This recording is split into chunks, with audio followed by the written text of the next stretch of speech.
ప్రజల ఆదరణతో ఎంతో ప్రశాంతంగా కేరింతల మధ్య సాగుతున్న జగనన్న రోడ్ షోలో ఈరోజు జరిగిన అమానుషమైన చర్యను నేను ఖండిస్తూ ఉన్నాను. ఇది ఖచ్చితంగా కమ్మవాళ్ళు ఈరోజు ఇప్పుడే బొండా ఉమా ట్వీట్ చూసాము. కొండపైన అమ్మవారు, కొండ కిందకు అమ్మవారు అని. జగనన్న దళితుల మీద ప్రేమతో 206 అడుగుల అంబేద్కర్ విగ్రహాన్ని పెట్టడం ఎప్పుడు కమ్మోళ్ళకి అది నచ్చని విషయము. వాళ్ళు ఆ రోజు నుంచి ఏడుస్తూనే ఉన్నారు. ఈరోజు మరొకసారి బోండా ఉమా ట్వీట్ ద్వారా రేణుకా చౌదరి ఆ రోజు అనింది కొండపైన అమ్మవారి, కొండ కిందకు అమ్మవారని. అదే ట్వీట్ బోండా ఉమా కూడా చేశాడు.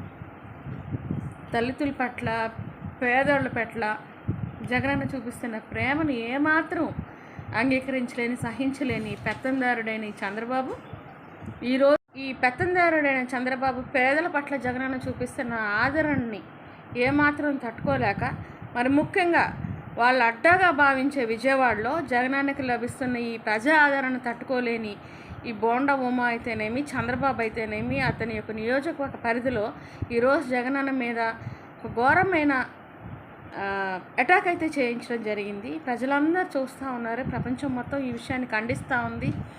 అందరికీ క్లియర్గా అర్థమవుతుంది. ఒక ప్రొఫెషనల్ చేత ప్రాణం తీయించాలని జగనన్న మీద ఈ అటాక్ అయితే జరగడం జరిగిందని అందరికీ అర్థమవుతోంది.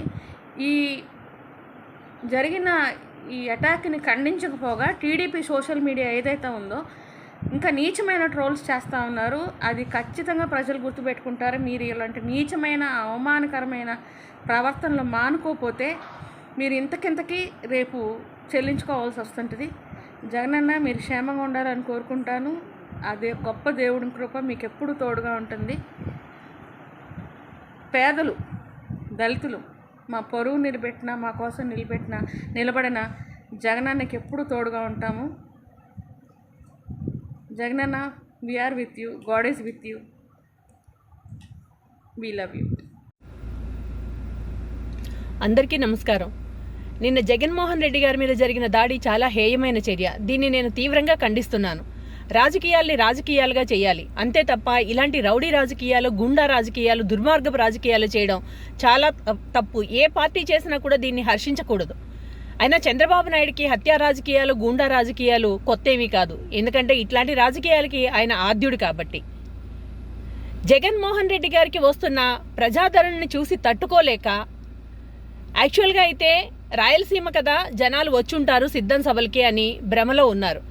కానీ అదే సభలు ఇప్పుడు గుంటూరు జిల్లాకు కానీ కృష్ణా జిల్లాకి వచ్చేసరికి ఆ జనం ప్రభంజనంగా మారి నీరాజనాలు పడుతుంటే అది చూసి తట్టుకోలేని చంద్రబాబు నాయుడు గారు ఇలాంటి దుర్మార్గపు చర్యలకి పాల్పడుతున్నారు.